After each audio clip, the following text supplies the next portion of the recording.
Илим жана зикир. Илим 57.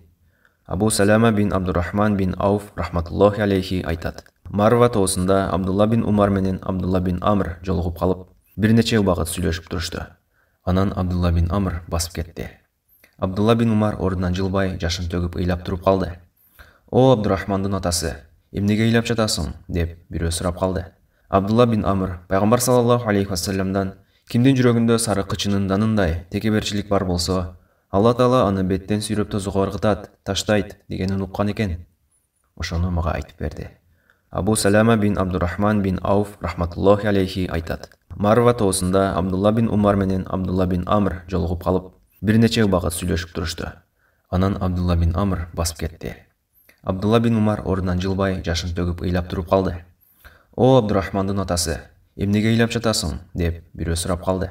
Абдулла бин Амр пайгамбар саллаллаху алейхи вассаламдан кимдин жүрөгүндө сары кычынын данындай текеберчилик бар болсо, Алла Таала аны беттен сүйрөп тозуга ыргытат, таштайт дегенин уккан экен. Ошону мага айтып берди. Ахмат.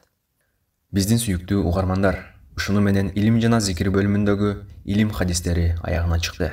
Кудайым баарыңыздарга береке берсин, илимиңиздерди зыяда кылсын. Мындан ары калган хадистерди аягына чейин жүктөп турууга Кудайым буйрса сөз беребиз.